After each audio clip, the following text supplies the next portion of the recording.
अर्थसंकल्पामध्ये महायुतीमध्ये राष्ट्रवादीच्या मंत्र्यांना सर्वाधिक निधी मिळालाय। भाजप दुसऱ्या तर शिवसेना तिसऱ्या स्थानी आहे। शिंदेंकडच्या नगरविकास खात्याचा निधी सुद्धा कापण्यात आलाय। नगरविकासच्या निधीमध्ये 10,000 कोटींची कपात करण्यात आली आहे। अर्थमंत्री अजित पवार यांनी अर्थसंकल्प सादर केला आणि या अर्थसंकल्पामधील निधीमध्ये राष्ट्रवादीच्या मंत्र्यांना सर्वाधिक निधी मिळालेला आहे, तर भाजपच्या मंत्र्यांना त्यानंतर निधी मिळालेला आहे आणि त्यानंतर शेवटच्या स्थानी एकनाथ शिंदे यांच्या शिवसेनेतले मंत्री आहेत। दरम्यान एकनाथ शिंदे यांच्याकडील नगरविकास खात्याच्या निधीमध्ये सुद्धा कात्री लावण्यात आल्याची माहिती मिळते। नगरविकासच्या निधीमध्ये गेल्या वेळेपेक्षा 10,000 कोटींची कपात करण्यात आली आहे। दरम्यान कुठल्या विभागाला किती निधी मिळालाय पाहूयात ग्राफिक्सच्या माध्यमातून। तर आपण पाहतोय भाजपच्या मंत्र्यांना 1,00,000 कोटी, शिवसेनेच्या मंत्र्यांना 87,000 कोटी, तर राष्ट्रवादीच्या मंत्र्यांना 2,47,500 कोटी रुपये मिळालेले आहेत। दरम्यान महत्त्वाच्या विभागांना किती निधी मिळालाय ते सुद्धा पाहूयात ग्राफिक्सच्या माध्यमातून। गृह विभागाला 44,506 कोटींचा निधी मिळालाय,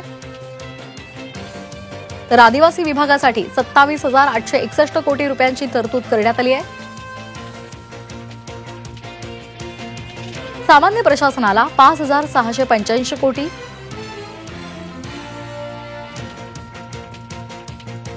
विधी आणि न्याय या विभागासाठी 5,319 कोटी, मत्स्य व्यवसाय आणि बंदरं यासाठी 425 कोटी,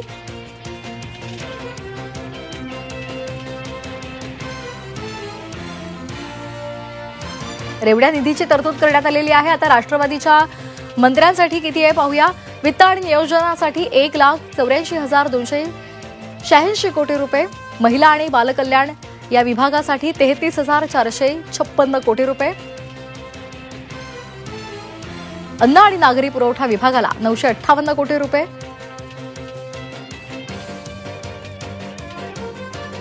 उत्पादन शुल्क विभागाला 327 कोटी,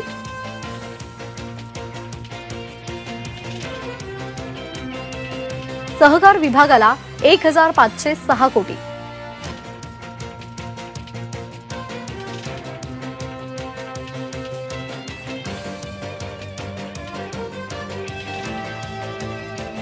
तर इतक्या निधीची तरतूद करण्यात आलेली आहे। शिवसेनेच्या विभागाला किती तरतूद करण्यात आलेली आहे पाहूयात। नगरविकास विभागासाठी 58,221 कोटी रुपये, पाणी पुरवठा विभागाला 5,905 कोटी,